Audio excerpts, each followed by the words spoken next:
Hello, this is Jake and Orton, and welcome to Peculiar, because church people are weird. Now, of course, I'm referring to 1 Peter 2:9.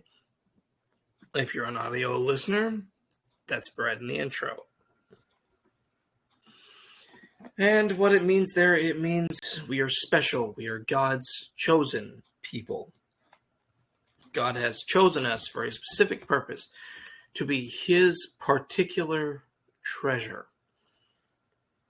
So, as such, those who are new to the whole church people thing, those who are checking in, observing, trying to figure out if this church thing is for them, that is our target audience. Either that or those who are new to the business, new to it, and trying to become a part actively. Those are the key people that we are reaching for. You are welcome to join us for the ride if you are not new to this and you've been in this for 50 years, but you're just trying to figure out a little bit more about this Christian life. You're welcome as well. You're also welcome to send this to anyone that you may have in your life who has questions, who is wondering, what is it that makes this church thing so different? Now, of course, Christianity all centers around Christ, which is where the word Christianity comes from. And when Christ, better known as Jesus, was walking this planet, he did a lot of teaching. And in the Bible, we do not know everything that Jesus did and taught.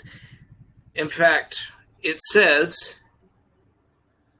in the book of John, as he's wrapping it up, that he says, if I were to tell you everything that Jesus did and taught, I don't think that the world could fit all the books that would be written. So that's where we bump into problems. If you're one of the people who decided to write about the life of Jesus, this is where you bump into problems. How do I choose what to tell people about what Jesus did and what Jesus taught? The longest of any of Jesus's sermons that we have is written by Matthew. And Matthew chose to write over the course of several chapters in the book of Matthew. Book of Matthew, pretty easy to tell who wrote the books for most of the Bible. If someone's name is the title of a book of the Bible, they either wrote it or they're the topic. And in Matthew's case, the topic is Jesus, but he's the author, so it ends up being called the Gospel according to Matthew. So Matthew decides to write about this one gigantic sermon of Jesus. Now, people have different opinions about this sermon. Is this actually a sermon that Jesus taught, that Jesus preached? Or is this kind of just Matthew summarizing it all in this area? Is Matthew just summarizing a lot of Jesus' teachings and combining it into one message? We really don't know. But whether it is all one gigantic sermon or not is up for debate. Whether it's just a summarization presented as one sermon is up for debate. But the simple truth is, it is what Jesus taught. It is indeed the teachings of Jesus, whether or not was actually taught in that exact way. You'll also find some slight differences in wording, some slight differences in the stories that are told if you'll go and look at the other books of the Bible that tell the story of Jesus. You'll find slight differences in the wording. You'll find slight differences in the stories that are told. In one version of the Bible, Jesus tells a story about people being paid varying amounts of money while their boss goes on a long journey. In another book of the Bible, you hear about them all being given the same amount of money before the boss goes on a long journey. The meaning of the story ends up still being the same, whether or not the amounts of money have changed. The meaning of the story stays the same. There's just some slight variation.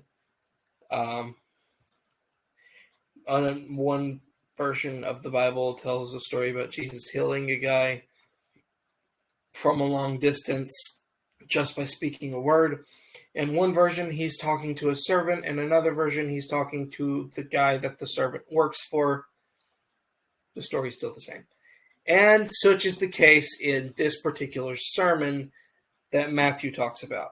It takes place over between Matthew chapter 5 all the way over to Matthew chapter 7. And that's a lot of material. Your chapters in Matthew, in this case, they're not short chapters as far as the Bible book goes. One chapter is 48 verses. Another chapter is 34 verses. And then another one is 29 verses.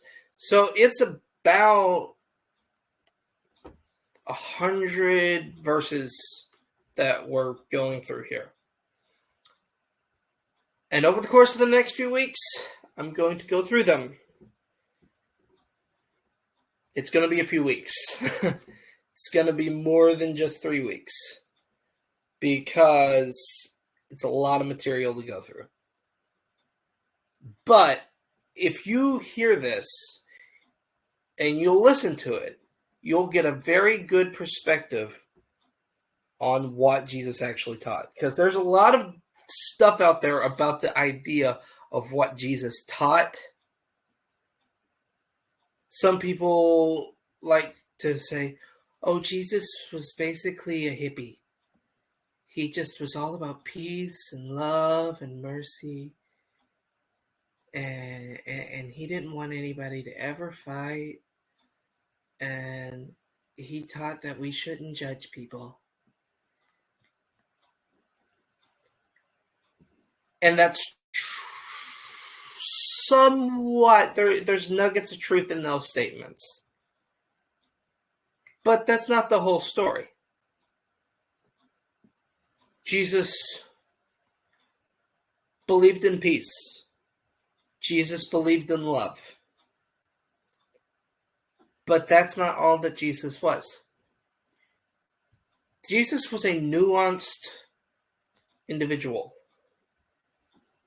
There's a personality teacher behind this thing called who teaches this thing called the Enneagram, which is a personality test thing, which is a personality typing system. If you didn't know that, it's entirely possible that you know that. It's been around for a long time. But the guy's name is Ian Cron, and he said that he has people ask him all the time, so what was Jesus' personality type? Was he the type that was all about love? Was he the type that was all about peace? He said no. Jesus was none of those. Jesus was the perfect combination of all of them. Jesus was the perfect medium. he can understand every aspect of the human personality because he is fully God and fully man. There's a whole lot more to Jesus than we'd like to give him credit for. And over the course of the next few weeks, as we go through this sermon of Matthew, sermon that Matthew has of Jesus, we're going to get to know Jesus and what he really taught. Because Jesus has a lot more to him than people like to give him credit for. But we're going to start with what it is that makes people think that Jesus is this happy-go-lucky, all-about-love guy. I love the way that the Chosen series that has been coming out by that Dallas Jenkins has put out portrays Jesus getting ready to give this message. It has him and Matthew having a conversation, and Matthew tells him, the way you're starting this sounds harsh. You're asking for a lot of these people. These are very hard things to do. And whenever I've tried teaching these things to people, this is me breaking from Dallas's narrative to talking about me. When I've tried teaching this message to people that's here in Matthew chapter 5, people kind of laugh and say, who would ever do that? Jesus. And he expects his followers to be like him. He will give you power that you can be like him. But he's not asking for you to just be a nice person. He wants you to be a holy person. But before going through all that, what they portray in the Chosen series is Matthew saying, you need to ease people into this conversation. And at the end of the episode, Jesus and Matt tells Matthew, what do you think about this for a starter? Starting with verse 3. Blessed are the poor in spirit, for theirs is the kingdom of heaven. Blessed are they that mourn, for they shall be comforted. Blessed are the meek, for they shall inherit the earth. Blessed are they which do hunger and thirst after righteousness, for they shall be filled. Blessed are the merciful, for they shall obtain mercy.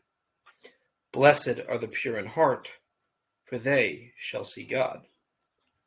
Blessed are the peacemakers, for they shall be called the children of God. Blessed are they which are persecuted for righteousness' sake, for theirs is the kingdom of heaven. Blessed are ye when men shall revile you, and persecute you, and shall say all manner of evil against you falsely for my sake. Rejoice and be exceeding glad, for great is your reward in heaven.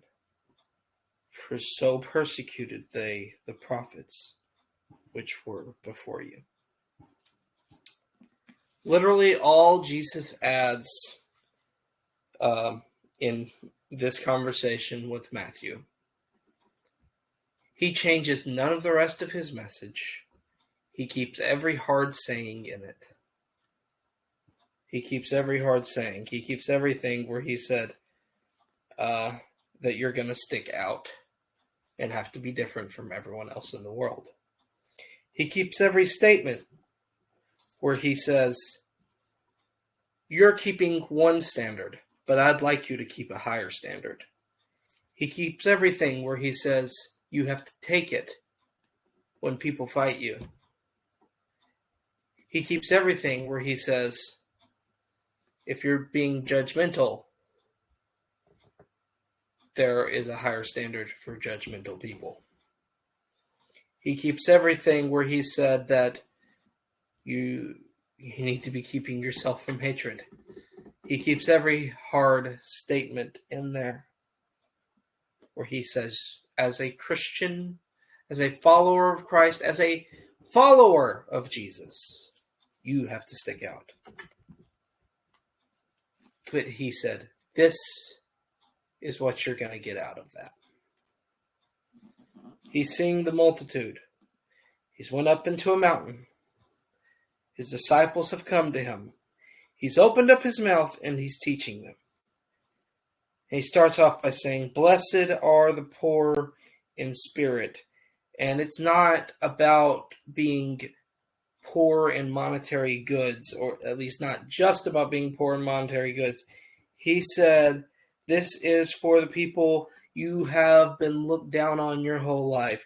This is the people who, because you are a follower of Jesus, you are less fortunate than others. You are blessed because while you don't have much in this life, when it comes to the kingdom of heaven, when it comes to the kingdom of God, when it comes to this life that Jesus has come to establish, you've got a guarantee. You have a position with God. You will be blessed. He goes on and says, blessed are you if you mourn, because he will comfort you. Yes, you may have lost. You may have lost your position in this world. You may have lost somebody or a relationship of some sort because you were more dedicated to God's purpose. But he said, you will be blessed. No matter what you've had to give up to follow Jesus, you will be blessed because you can be in touch with Jesus and he can comfort you. The Holy Ghost is a comforter. God's Spirit that comes to live inside of us, it comforts us. If you will give up other things, God will bless you. Blessed are the meek. They shall inherit the earth. The meek, the lowly. If you will be humble and not think of yourself more highly than you ought to, one day there will be a reward that will come. Jesus said that in the last days when he comes to reign over this earth, he is going to put his people that followed him are the ones who are going to rule and reign in those last days. So if you will make sure that you are putting yourself, I'm not going to think of myself more highly than I ought to. And in the end, I don't have to worry about my position with people because I will have a position with God. That's what that's all about. Blessed are the meek. They will inherit the earth. Blessed are they that hunger and thirst after righteousness. You don't have to want what this world has to offer. Want righteousness. Try to be right with God. Be hungry to be right with God. Be hungry and thirsty. Search in prayer. Search in study of the word. Search to make yourself figure out, how can I change to be more like Jesus? Because he said, if you're searching after that and not after what this world has to give you, I can assure you that will be filled. That need will be covered. I will make sure. God is going to make sure that you get exactly what you're looking for. If you want to be right with God, he can assure you. I can cover that. I can make sure that that need, that want is going to be filled. Blessed are the merciful. They will obtain mercy.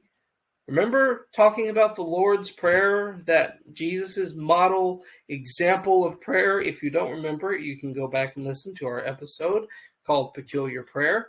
We talk about it there. But Jesus gave a prayer model, and he said that if you forgive others, God will forgive you. If you don't forgive others, God will not forgive you. That's kind of the principle we're seeing here. Blessed are the merciful, they will obtain mercy. Kind of also makes me think of a story where Jesus has a woman brought to him who was caught in the act of sin, adultery being the specific sin. And when the religious leaders drag her in front of Jesus, fresh off of this bed of sin that she was caught in, they say, according to Moses' law, this woman deserves to be killed. What do you say, Jesus? Jesus just kind of ignores them, stoops down to the ground and starts writing in some dirt. Just saying, I'm not going to listen to you, blah, blah, blah, blah, blah. Anyway, they stand there for a while just staring at him, thinking, what you gonna do, buddy? There's a woman here, and the situation's getting awkward. And they say, Jesus, what are we doing? Do you think she's supposed to die or not? And Jesus just kind of looks up and says, let he who is without sin cast the first stone. And then he goes back to doodling in the dirt. And one by one, every single one of them leaves, from the oldest to the youngest, is what the Bible says. Let he who is without sin cast the first stone. The woman ends up being the only one left, just her and Jesus. And Jesus stands up and he asks, where are your accusers? And she responds, they're not here. He said, do you not have any accusers? And she said, no, no one has accused me anymore. And then he just tells her, go and sin no more. Jesus gave these people a chance to be merciful. In the Lord's Prayer, he said, if you forgive others, God forgives you. If you show mercy, you'll get mercy. It's a principle shown right here. Blessed are the merciful. They will obtain mercy. So if you'll forgive people and let people off the hook every once in a while, you'll obtain mercy. Next he goes on and says, blessed are the pure in heart, for they shall see God.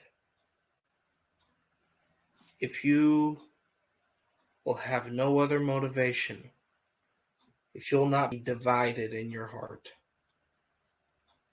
if you will be single-minded, I've just got one goal, one purpose, one plan for my life. If you'll give God your undivided attention, he says, you will see God. Give God your undivided attention, and you'll see God. That's powerful. That's amazing. All throughout this, he just keeps on. He's like, hey, guess what? There are things, he's saying, if you'll just listen,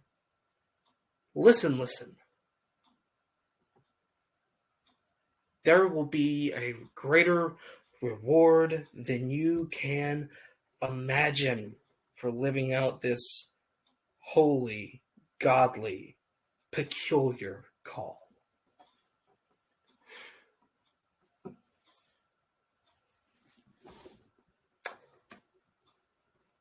If you will single-mindedly follow after God with no other side quest, side mission, side purpose, and just give it all to Jesus. Be pure in heart. Don't be going after some side sin. You'll see God. We're getting close to this wrap up to the what is known as the beatitudes or the blessings. These blessed statements. Blessed are the peacemakers.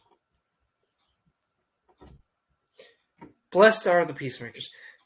Now, there's a lot of people in this world who like some types of things that they always just kind of rub me the wrong way sometimes. Those people who post these things on Facebook, you're in the midst of recent political events. You'll see a lot of these people. I'm not about to, at this point in time, just make my thoughts known because I'm telling why these types of people are bad. But they'll just post, just putting my thoughts out there. What do you think about such and such thing? Now, don't be having any arguments in the comments. People never listen. And then you see these people post about 2 days later. I don't know why people are always fighting all over Facebook. Or those people who like to post, now I'm going to be petty, but ... fill in the blank, whatever petty thing they want to talk about. There's an entire genre on Twitter of things known as subtweeting, which is talking about someone without tagging them. Talking about someone without tagging them. Posting the vague statuses of some people just always want to be fighting. Some people just can't be trusted. Some people, blah, blah, blah, whatever the case may be. That's not what Jesus wants us to be. Jesus doesn't want us to be purposely starting fights. Jesus doesn't want us to be starting random religious debates in the public forum known as Facebook, Reddit, Instagram, Twitter. I don't know, maybe people are having these types of debates on Snapchat. I've personally not been on Snapchat in years, and that's fine by me to continue this thing. I know it's on TikTok too. I'm also not on there. But that's besides the point. Jesus doesn't want us to be doing that. Jesus instead wants us to be the types of people who can chill things out and say, hey, guys, let's not be doing the fighting. Let's promote peace. Blessed are the peacemakers. And if you can be this type of person, you will be called a child of God. People will say unquestionably, I know I can trust him. And it's not because he has the word Jesus written on his hat. It's because when I'm around him or her, there's peace. And Jesus is the Prince of Peace. So if you'll be peaceful and a peacemaker, you'll be called a child of God. He goes on and says something that almost feels contradictory. Blessed are they which are persecuted for righteousness' sake, because theirs is the kingdom of heaven. If you're going to be so good that some people just don't like you, they're living right, so people are out to get them because they're living right. And those people exist because in our modern day and age, you do see the fulfillment of prophecies in the Bible which said they're going to call good evil and they're going to call evil good. They're going to call good things bad and bad things good. If you're going to be that type of person, you're going to find people who just don't like you. But in the meantime, you're supposed to also be seeking peace. But he said, at your core, you still need to stand up for what is right, whether people like it or not. Don't purposely go looking for fights, but do the right thing at all times. Stand up for truth. Stand up for righteousness. And when you do that, people are going to persecute you. But he said, if you'll still stand up for righteousness, even though persecution or trouble is going to come, you are blessed. Even though they make fun of you, he said, blessed are you when they revile you, when they make fun of you, when they persecute you, when they do bad stuff to you, when they say all manner of evil against you falsely for my sake, when they claim that you are evil, when they claim that you're a liar, when they claim that you're a cheater, when they claim that you're a bigot, when they claim all of these random things about you, because you're being righteous. He said, you're blessed. Yours is the kingdom of heaven. He says, rejoice and be exceeding glad, for you have a great reward in heaven, because they did that to the prophets long before you. They did that sort of stuff to the prophets in the Old Testament because they continued to say, we only worship the one true God, even though the kings and queens of the day were worshiping false gods, when they were sacrificing children in the fires, when they were doing ungodly things, desecrating God's temple, doing all kinds of things like that. The prophets still continued to say, there's one true God. We worship that one true God. And we sacrifice only to that one true God in the way that he said to do it.